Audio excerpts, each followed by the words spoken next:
the rest of the program, we will have an intermediate song of peace, performed by the CDS Remembrance State Choir, and accompanied by Lori Williams, and directed by Natasha Evans. And they'll be joined by the Cardston Girls Choir, directed by Leslie Dillon. Following that, we will have the invocation by Councillor Gary Selk, who is the 6th Ward Bishop of the Church of Jesus Christ of Latter-day Saints. And then we'll have another intermediate hymn song after that, Silently Stand, which will be done by the CES Remembrance State Choir. And then we'll go from there.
Heavenly Father, we bow before you this morning in these difficult circumstances to reverence those who have given their all to allow us the freedoms that we enjoy this day. I'm grateful that we are able to assemble in a free and prosperous nation and for all that we enjoy here.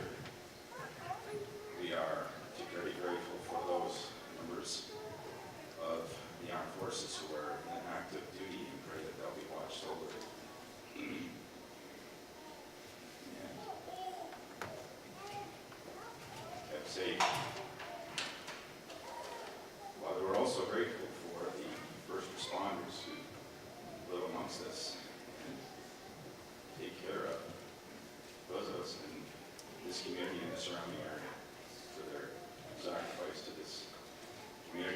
to the members of the county.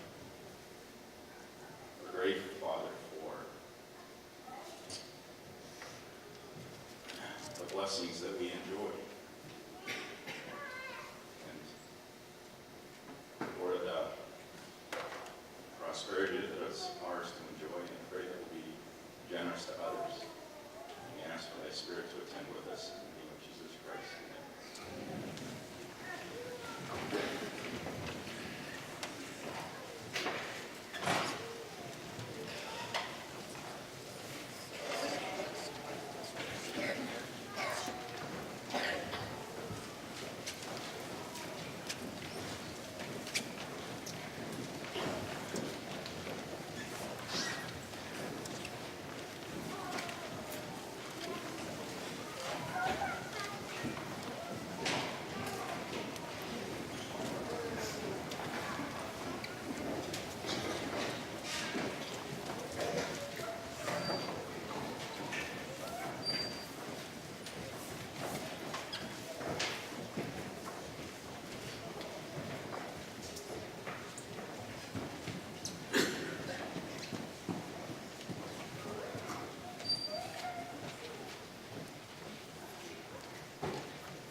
Welcome.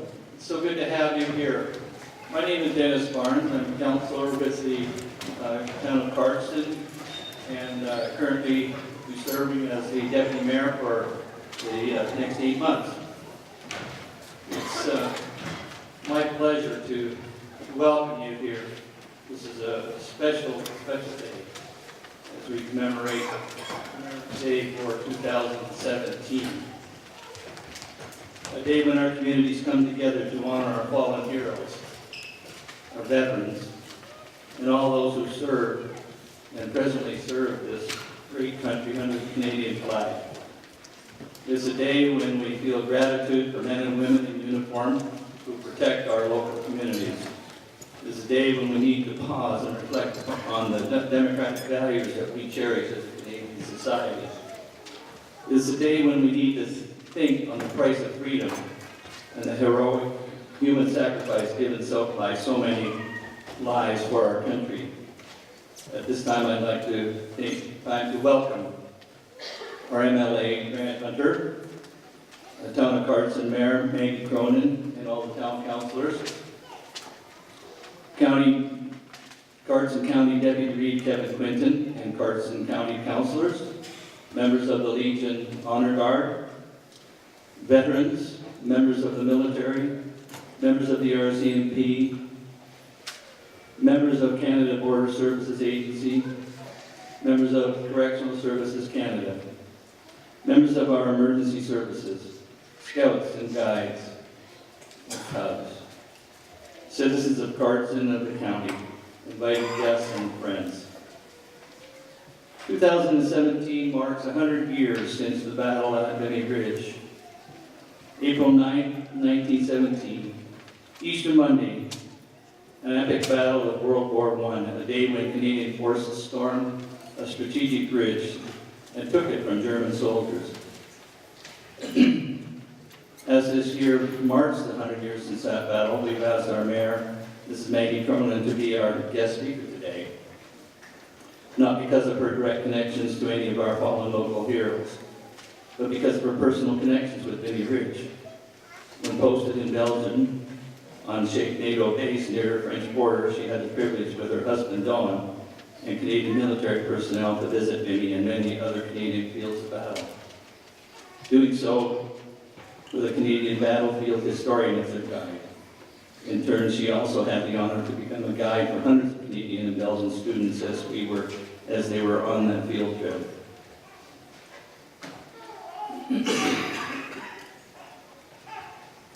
And they were on that field trip to Vimy Ridge before Remembrance Day.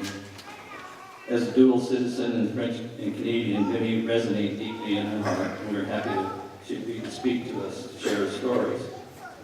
Before I have the mayor come, I'll give you the order of the program. And I'm just going to say a few words myself about my dad, since I have the mic. My dad served for 4.5 years. I can take just a moment and share a little bit insight. I have 3 of my granddaughters here today, my son, and my granddaughters have never heard the story. Following my remarks, the mayor will speak, then we'll have the intermediate song, You've Been on My Mind, for the Cardston Girls Choir, and then Zaya Evans will recite Flanders Field, and then Cynthia Nelson with the slideshow of veterans will read the Supreme Sacrifice. My father, Earl C. Barnes, was a military police officer, corporal, during World War II, served in the United States, England, France, and Germany. He's a real hero to our family. I have the privilege of having my dad's medals. My family wanted me as the oldest son to have my dad's medals. And these are the medals that he received. He's got the France and Germany medal, the defense medal that he received, and the services medal. 5 medals altogether. And he wore these with pride. I saw many times as he dressed up for Warriors Day military parades that he was one of the founding members of a Warriors Day parade that used to have 5,000 to 6,000 veterans march in my hometown in Simcoe, Ontario. And he was one of the organizers, and he wore these medals proudly, and I'm so proud of him. Grateful that I have those medals. I get to look at them every once in a while, and when my siblings come, I get to show them once in a while.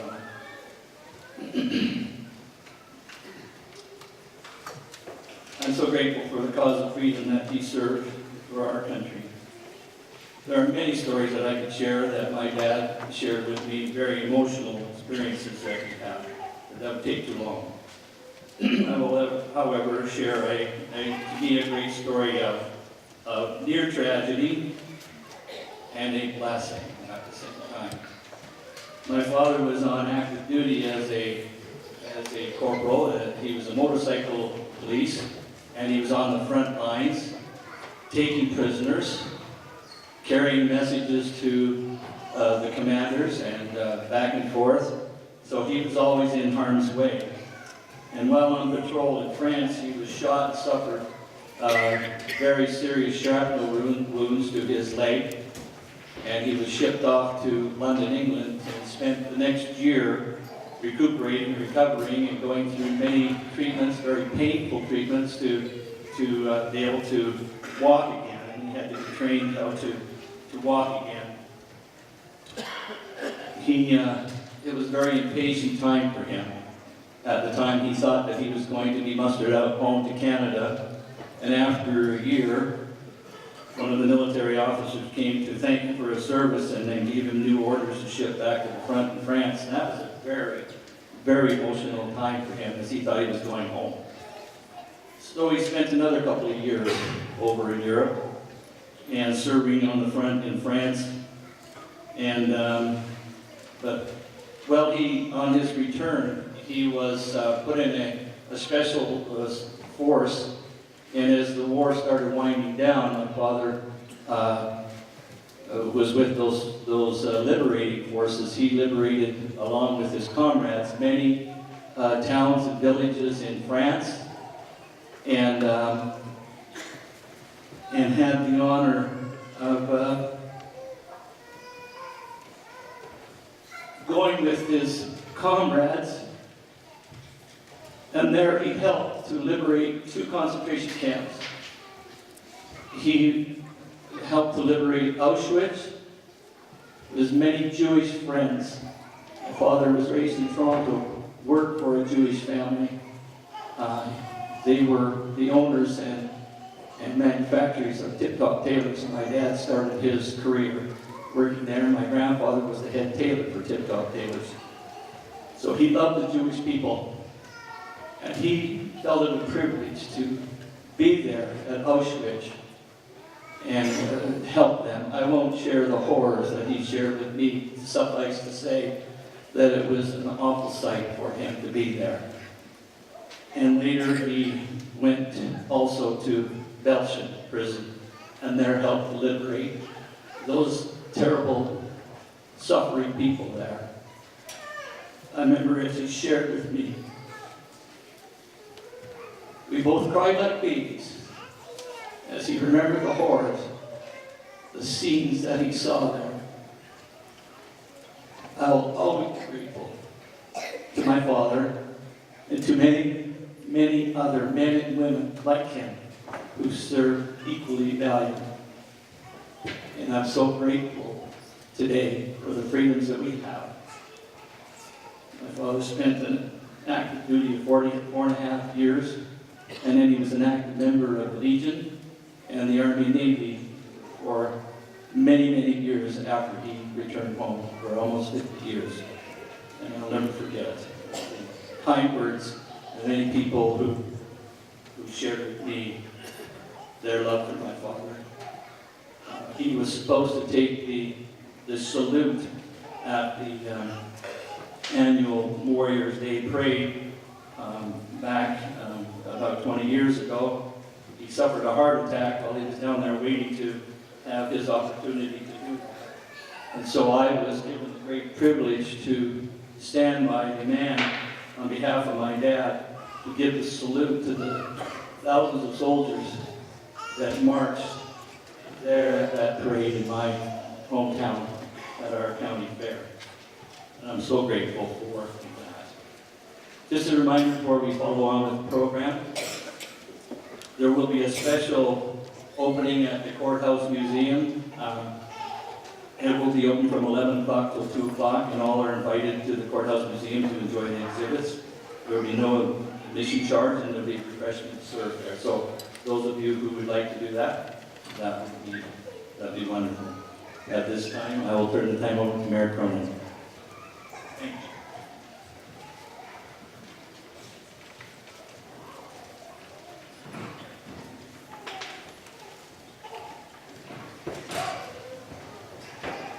Can you hear me? Yes? Right. As Mayor of Cardston, I am honored to be here today on this solemn occasion and participate with you in our Remembrance Day service. Thank you for coming to these ceremonies with your family and children. Thank you for remembering all those who have fallen to give us freedom. And today, I will ask you to keep in your heart a special thought for the members of our local Canadian Legions who are no longer with us, no longer in the color party, no longer part of the honor guard. Let me now share with you some thoughts about women, and thank you, Councillor Barnes, for your introduction. I will talk about the battlefield, the memorial, and its deep meaning to all Canadians, and especially to us locally. As you drive through the northeastern part of France under cloudy skies, in a region known as Nord-Pas-de-Calais, you cannot help but be moved by the seemingly endless fields of hundreds, thousands, and tens of thousands of white crosses that dot the countryside, all military cemeteries, the last resting place of valiant soldiers who fought for their country and gave their all. A sobering reminder of the price of freedom and the need for peace. And then there is Vimy Ridge, sacred ground, stained by the blood of those who came before us. April 9, 1917, Easter Monday, as Councillor Barnes called it, an epic battle of the First World War country. A day when Canadian forces stormed a strategic breach and took it from German soldiers. It was perhaps the most memorable Canadian victory, one of the shortest Canadian battles. It lasted only 4 days too many. But it came at a tremendous 11,000 casualties, dead on a field and wounded in battle. Today, it is no doubt Canada's most famous battlefield. 100 years later, the craters from the pounding of thousands of shells are clearly evident. You can even walk in them today, covered with beautiful lush grass. But they are to remind us of the past, a very bloody past. They're still haunting the ground that the shell tore apart. The Germans had captured this land in the early months of the war, a strategic bastion protecting the coal mines that fueled their war effort. Over 24 months, France lost 60,000 of their soldiers trying to take it back. They never did. Instead, it was the Canadian Army that made it happen. It was at Vimy that, for the first time, the 4 Canadian divisions fought together, shoulder to shoulder, as one army, the Canadian Corps. It was, many say, the moment Canada became a nation.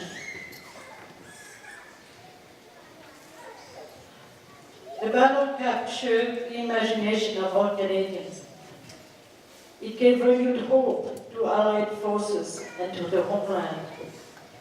It is forever immortalized by the Canadian National Vimy Memorial, surrounded by some 100 hectares of land gifted to Canadians by the French government in gratitude for their sacrifice.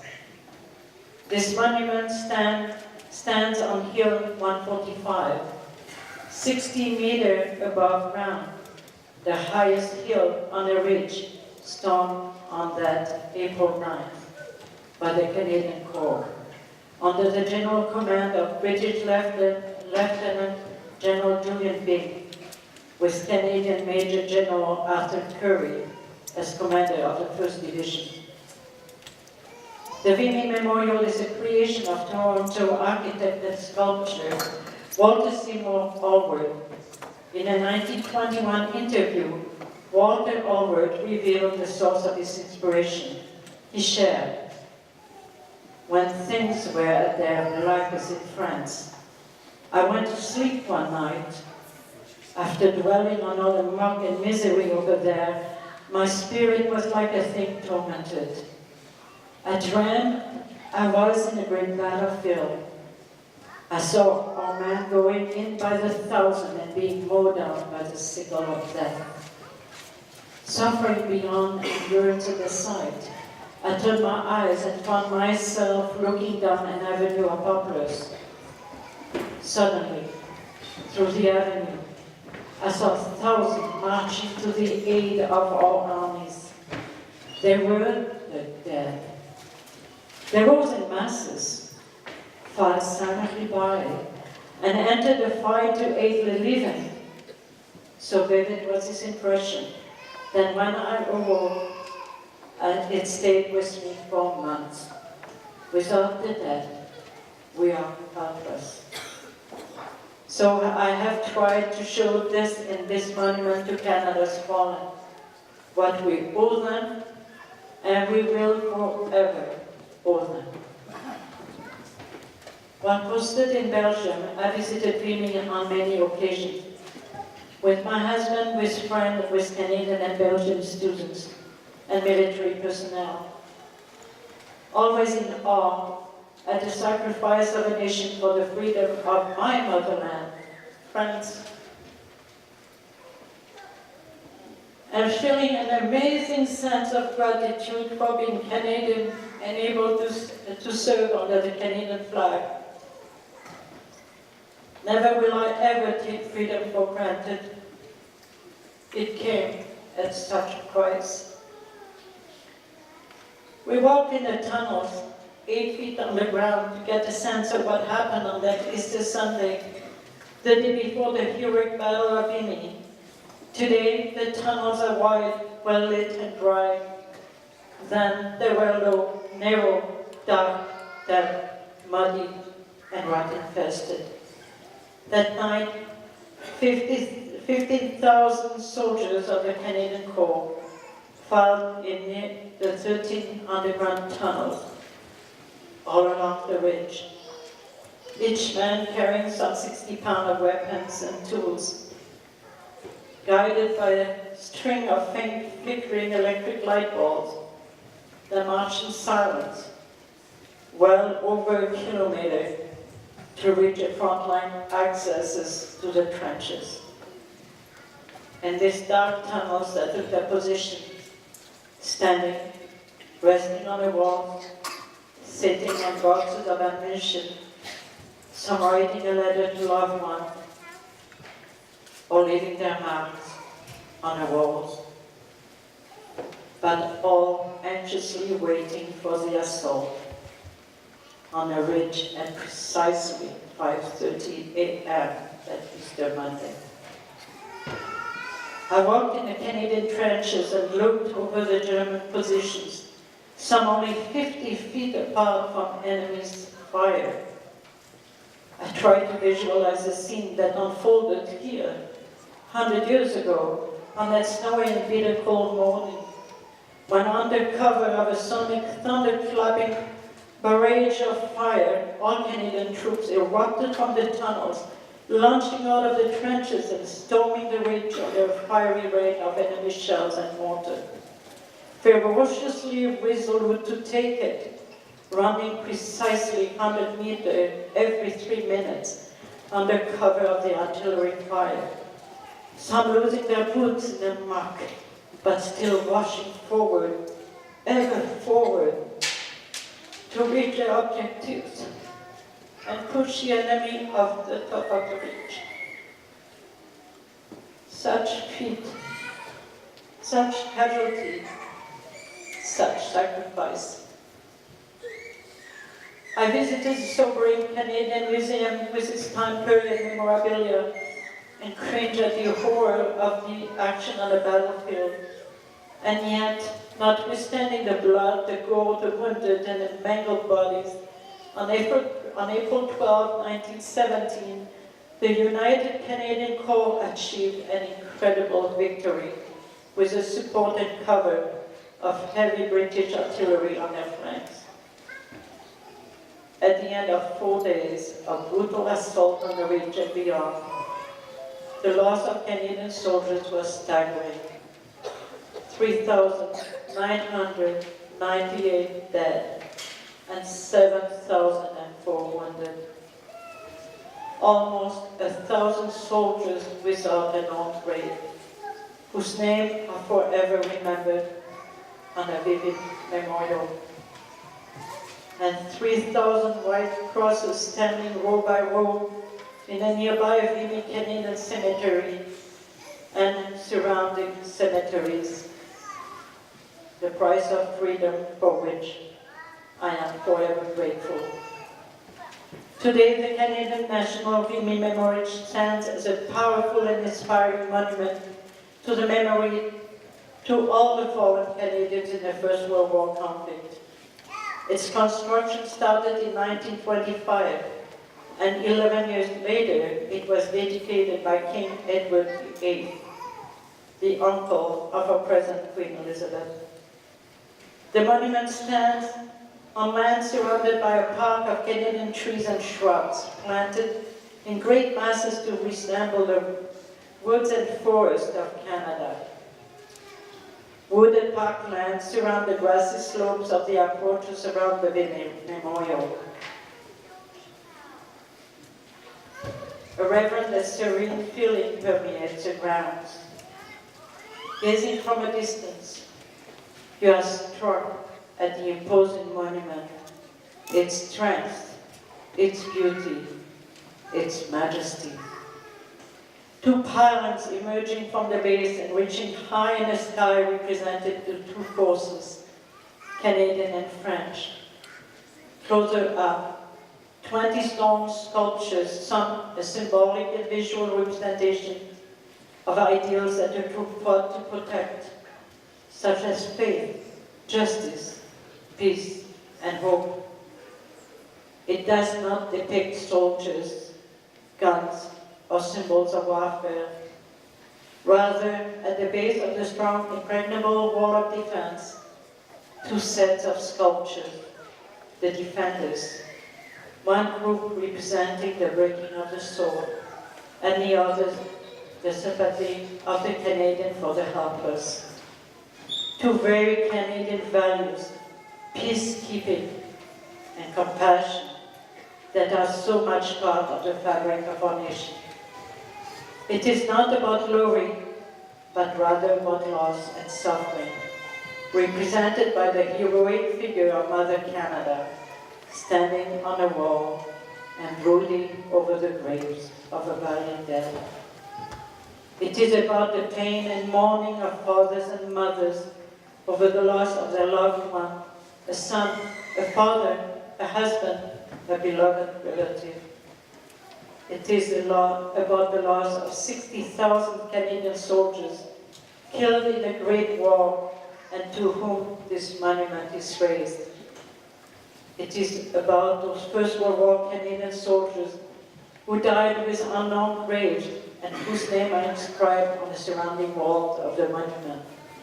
11,285 in all. All in the world of Walter Allred.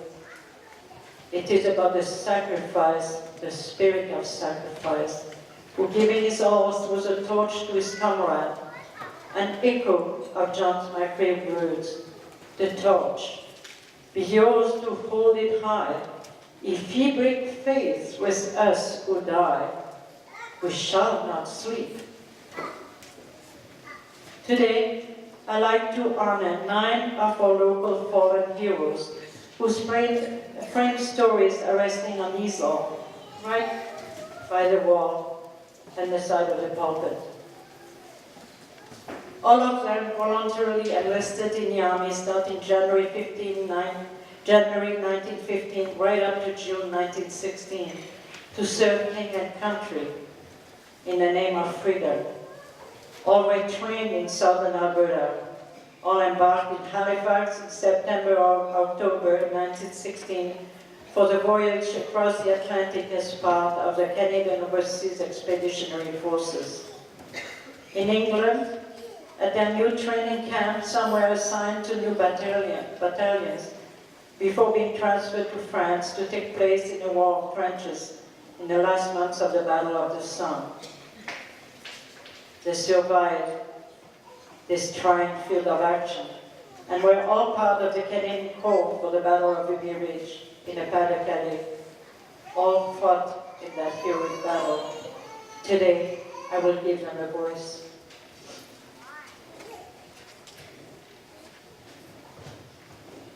My name is Alfred Gall, or Gale as they call me here.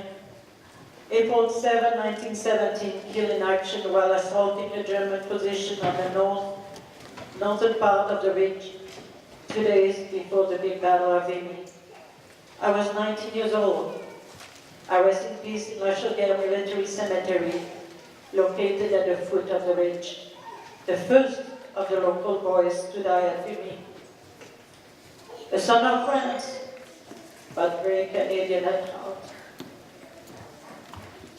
My name is Cyril Arthur Gooding. April 9, 1917. Got down by enemy fire shortly after leaving the front-line trenches. I was just 19. One of the brave is no known grave. My name is inscribed on the wall of the memorial. My name is Norval Alonso Sorensen. April 9, 1917. Died in action on Vimy Ridge, killed by enemy shells. I was 29. I lay in peace in the 80 cemetery in Estrécochy, near Vimy. My name is William Hill Levitt. April 9, 1917. First wounded on the battlefield and minutes later, killed from the blast of an enemy shell at 29 years of age.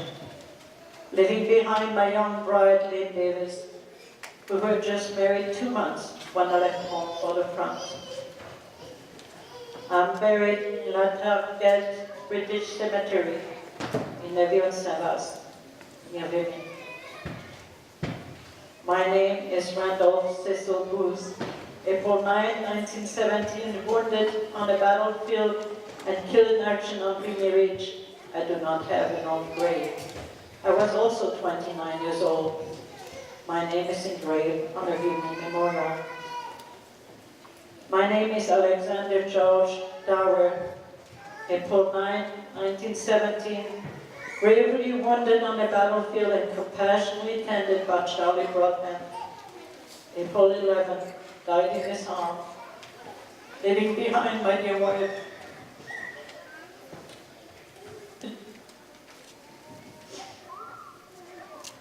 And 5 sweet children. I was 35 years old, the last of the local boys killed in action at Vimy. I'm buried in the Berlin Communal Cemetery Extension in the Pas-de-Calais. My name is Horace James Devonish. April 12, 1970, survived the 4-day nightmare of Vimy, but killed in action on March 30, 1918 in a German offensive near Cambrai. I was 37. My last resting place unknown to military personnel. My name is inscribed on a Vimy War Memorial. My name is William Woodward. April 12, 1917, somehow survived the carnage of the Battle of Vimy Ridge, only to be killed in action in a subsequent battle in Rifle Wood on August 9, 1918. I'm buried in the Ourcq Cemetery in Domar-sur-la-Luce, Somme, France. My name is Charles Franklin Broadbent, but to my friends simply Charlie. April 9, 1917, took part in the assault of Vimy Ridge, miraculously survived the battle but lost a good friend that day. August 1918 was awarded a military medal for gallant service to a wounded comrade on the field of battle under enemy fire. His name was Lieutenant George Dower, my trainer. September 28, 1918, killed by machine gun on the road between Douai and Cambrai, while retreating from the Cambrai battlefield with my pals. I was 24 years old. There's no known grave. My name is engraved on the wall of the Vimy Memorial. They all lived their life with great honor for our freedom. May we remember them lest we forget.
are the dead.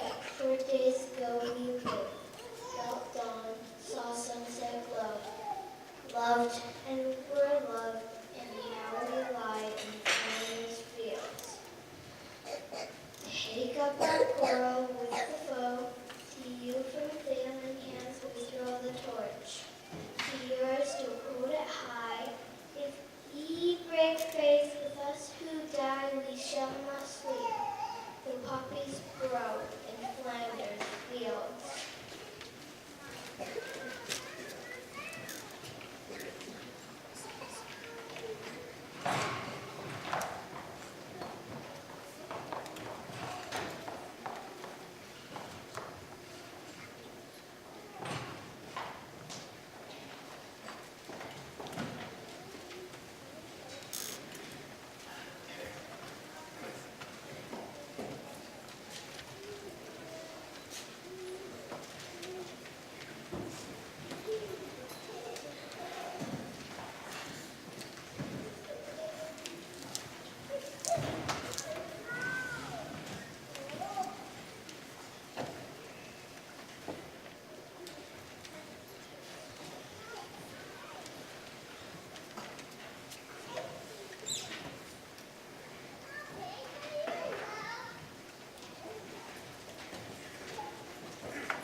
In memory of those who gave their lives in the First World War, 1914 to 1918.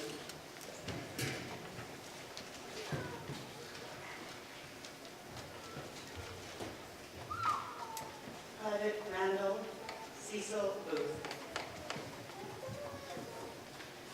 Lance Corporal Henry Carl Briggs. Corporal Charles Franklin Broadbent. Private George Cummings Singer. Sergeant Horace James Devonish. Lieutenant Alexander George Dower. Private Alfred Gales. Sapper William Gocher. Private Cyril Arthur Gooding. Corporal Arthur Cornelius Darby Jackman. Private Arthur Vigo Jensen. Private William Hill Levitt. Lieutenant Albert Mountain Horse. Corporal John William Roberts. Private William Silby. Private Norval Alonzo Sorensen. Lieutenant Sidney Welton Thurber. Private William Woodward. Second World War, 1939 to 1945. Gunner Ray Adamson. Leading Aircraftsman George Charles Beatty. Leading Aircraftsman Benjamin Milo Andrus. Corporal Bernard Allen Asplund. Flight Sergeant Mark Aldi Beezer. Pilot Officer Forrest Deloy Billingsley. Flight Sergeant Winston Woolley Blackmore. Corporal Walter Robert Bowie. Radioman Second Class Melvin George Baraka. Sergeant Alvin Maximilian Bunich. Flight Officer Grant Alder Cahoon. Sergeant Eldon Howard Caldwell. Corporal Raymond Victor Christie, Jr. Flight Officer Richard Morley Christie. Flight Sergeant Edmund Clay Crabtree. Gunner Franklin Lane Curlis. Private Lauren Dawn Davidson.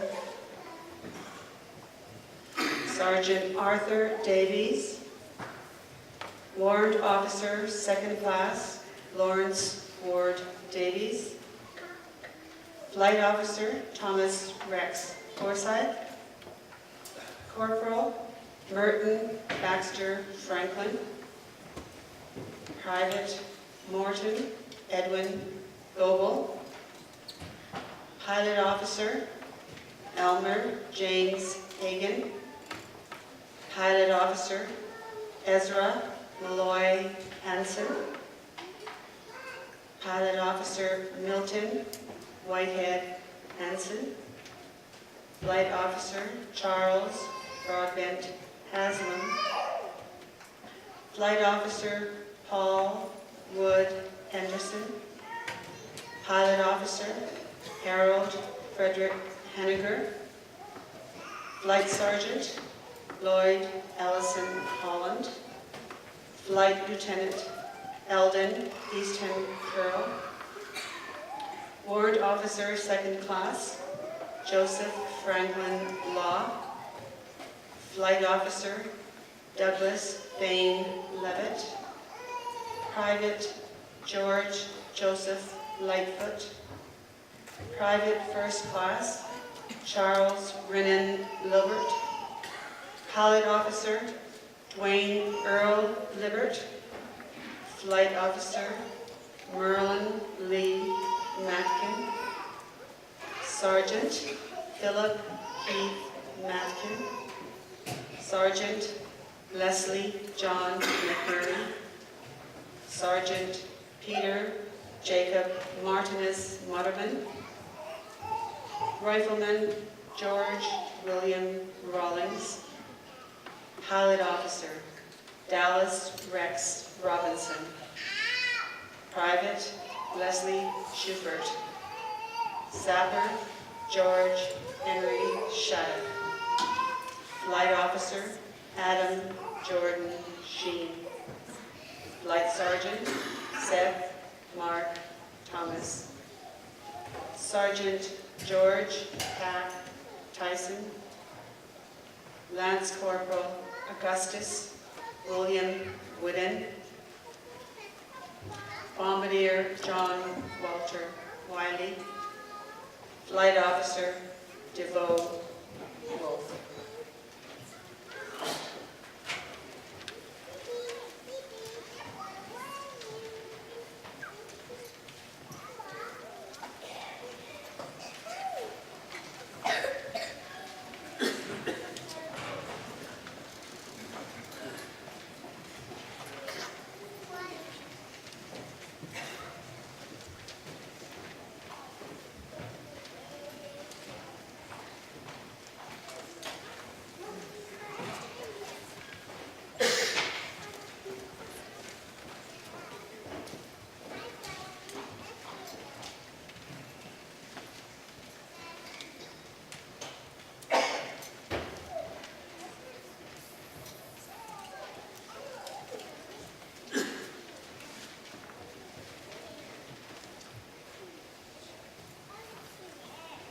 Why did we spend November the 11th attending memorial services, taking moments of silence? Historically, Remembrance Day is November the 11th because it is the day of the armistice, the day that the horrific battles of the First World War came to an end. The symbol of the poppy comes from the poem In Flanders Fields, which was written by Lieutenant Colonel John McCrae, who wrote the poem about the crimson flowers that grew among the battlefields of the First World War. But November 11 isn't only about historical events, it's about remembering. By remembering, we honor those who fought and continue to fight for our country. We remember to be thankful for the life of liberty we've been given, and we remember so that the atrocities committed in the past won't happen again. Remembrance Day is the day when we honor those who sacrificed for our country. We remember the brave soldiers who went overseas to fight, facing unspeakable horrors, so that we might have a brighter future. We also remember that there are men and women fighting today to protect our country and our freedom. We remember so that we can acknowledge and honor everything that these amazing people have sacrificed and are sacrificing so that we can live a better life. Remembrance Day is a day for us to be thankful for all those sacrifices. We have Remembrance Day in order to take a step back, to realize that the life we now live came at a price, and that not everyone is as fortunate as we are here in Canada. It's a day for us to reflect and truly be thankful for the opportunities we were given in our everyday lives. We assemble today to solemnly remember and pay our respects to our comrades whose death we mourn, but whose spirits still live. May we as citizens and members of the Royal Canadian Legion be charged anew with the full sense of our duties and responsibilities to our country and our organization. May we ever strive to uphold the principles of unselfish service which led us to serve God and country in war and peace. And may we continue to serve even unto death.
shall not grow old, as we who are left grow old. Age shall not weary them, nor the years condemn. At the going down of the sun, and in the morning, we shall remember them.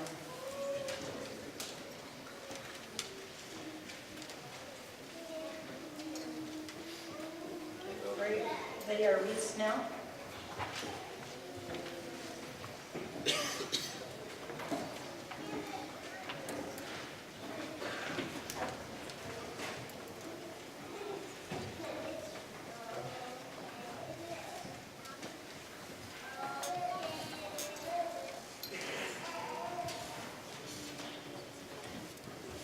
For the motherhood of Canada, Ardith to Jordan.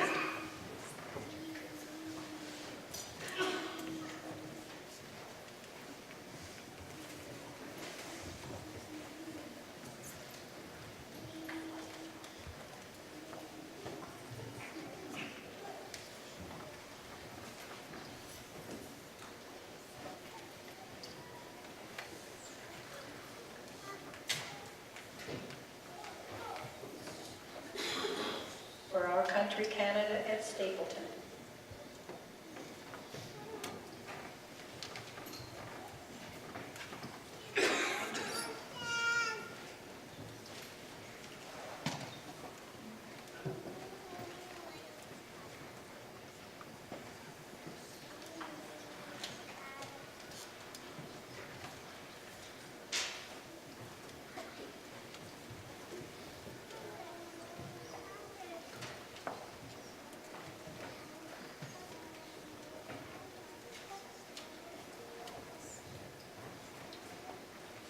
The Government of Canada, RCMP, Sergeant Zane Semeniuk.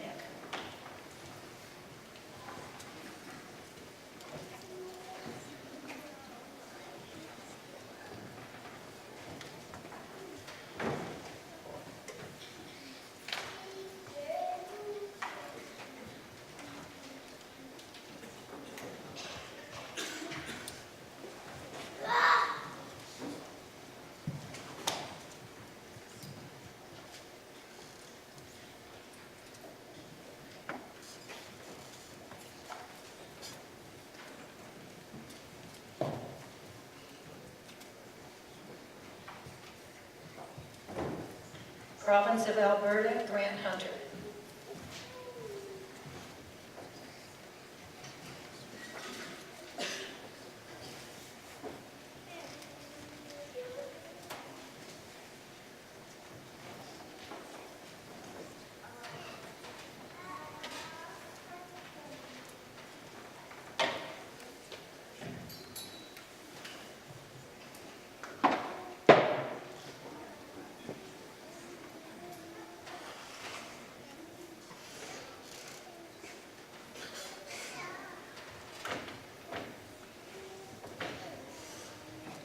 Town of Cardston, Mayor Maggie Cronin.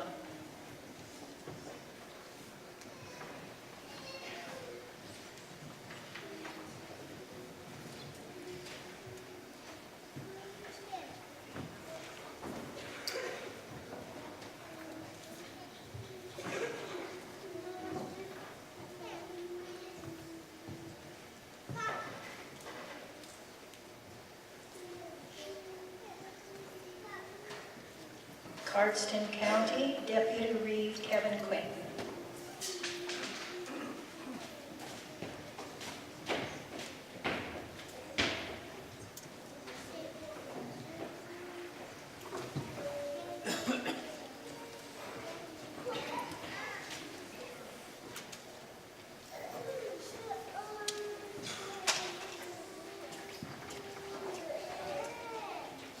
Royal Canadian Legion, Gerald Scott.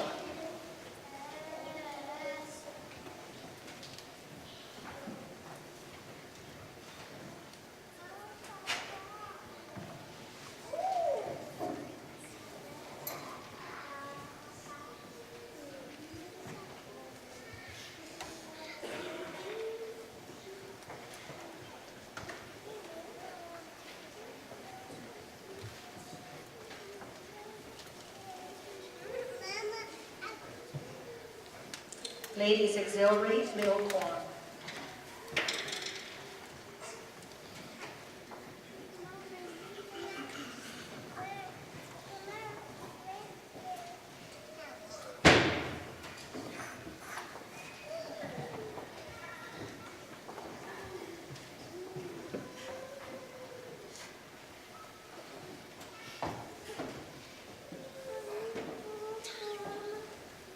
Canadian Armed Forces, Gordon Redhurst.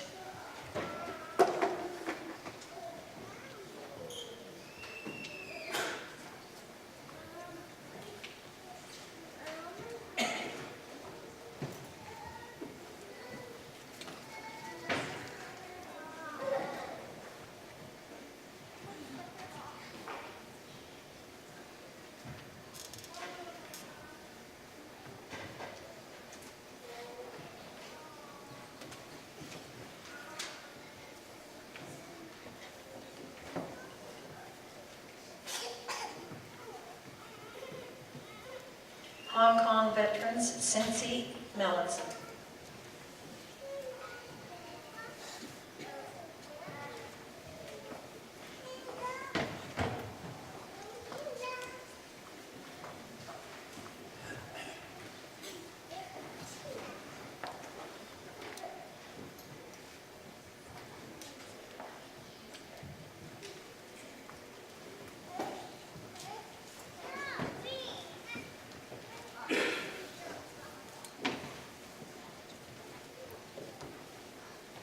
Korean veterans, Kay and Robert Beisel.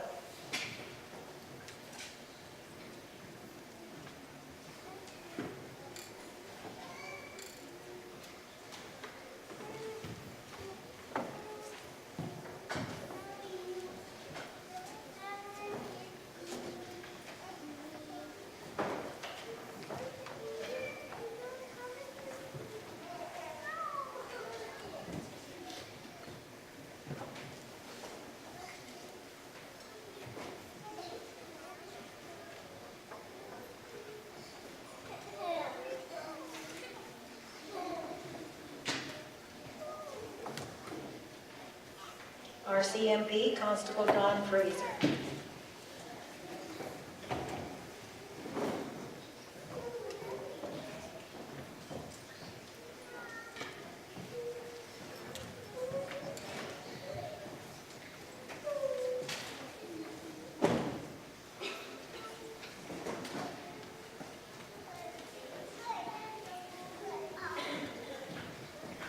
Canadian Border Services, Darren Cahoon.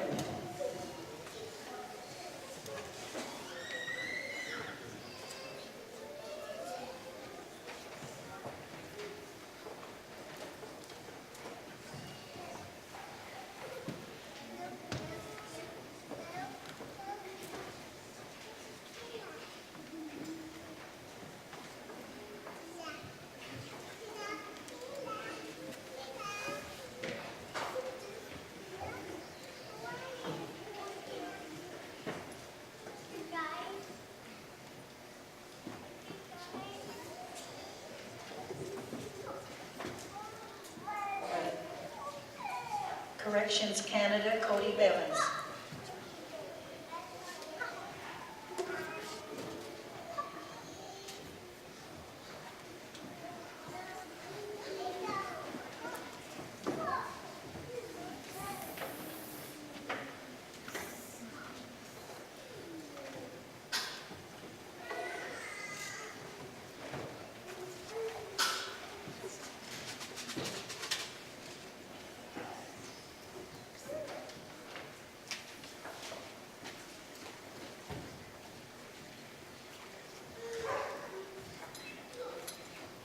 Cardston Fire Department, Joel McMillan.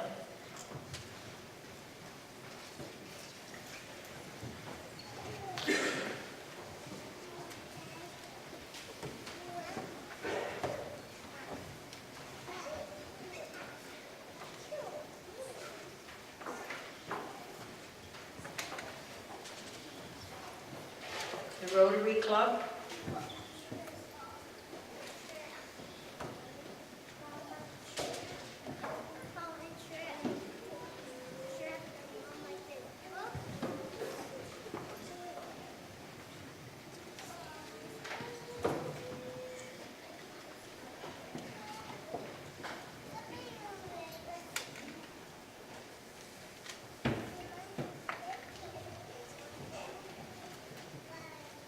Fraternal Order of Freemasonry, Worshipful Brother Tobias Terrell.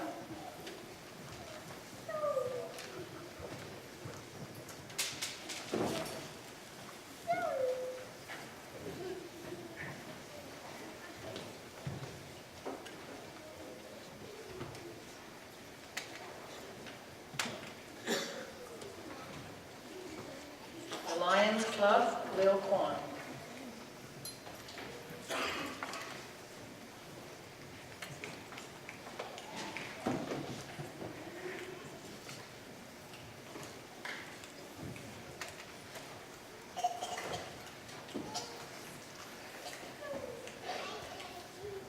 Cardston High School, Paul Sloan.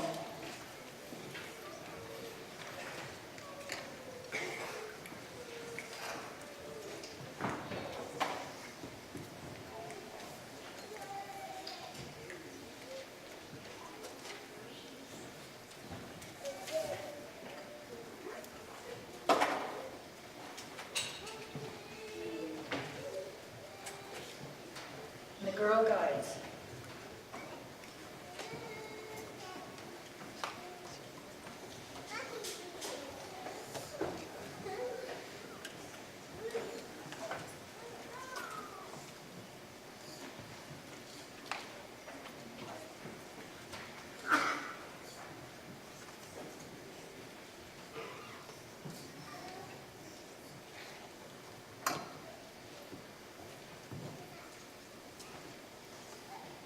The Cardston Boy Scouts.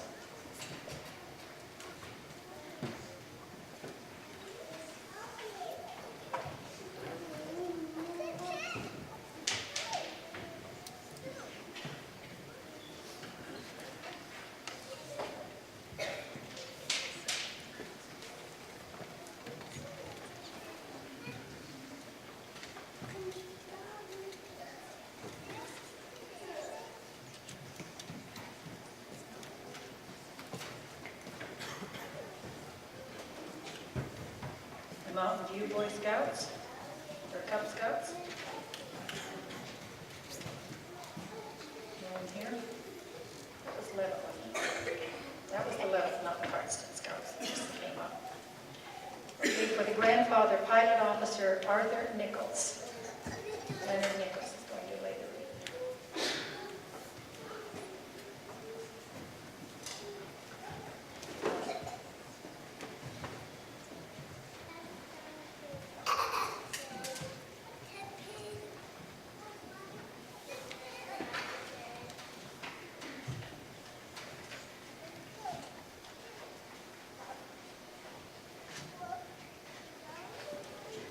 For Alfred Gales, Cody Evans will later read.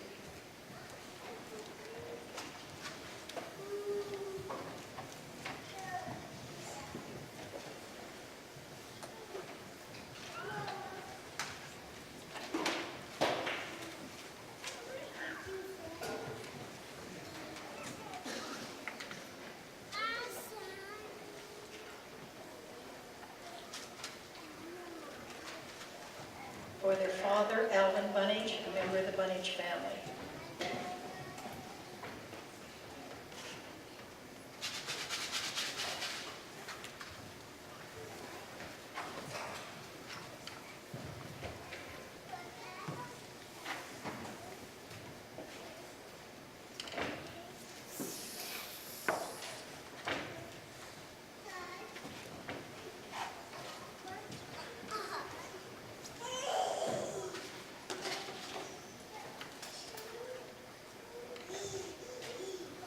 We have a special wreath that we're laying today for our past president, Ian Kelly.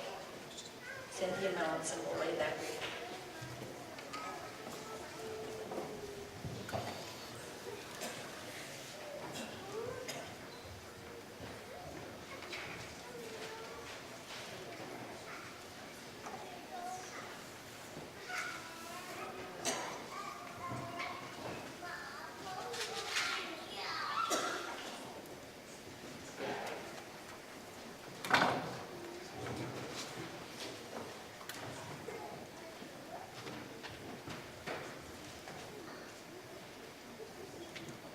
anyone else that would like to lay a wreath?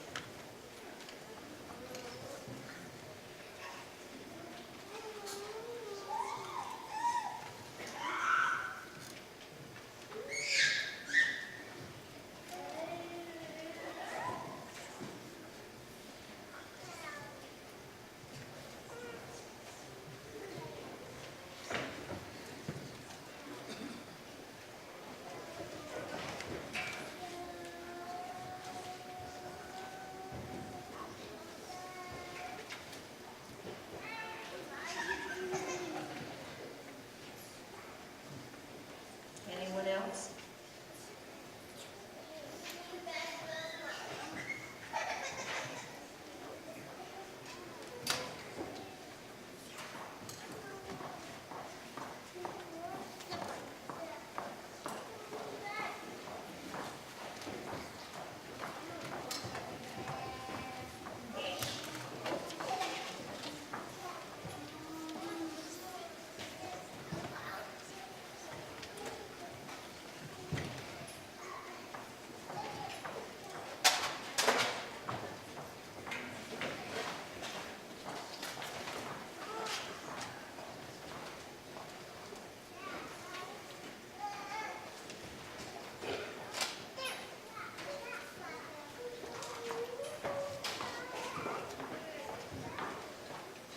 And anyone else?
Lord, we thank you for our veterans, for their willingness to risk all so that we could live in peace. May we find the honor and recognition they deserve. We pray their physical, spiritual, and psychological wounds will be healed. Bring peace to those who mourn and eternal rest to those who have passed on. Amen. I'd like to thank everybody who has come today. Your attendance is appreciated by us all.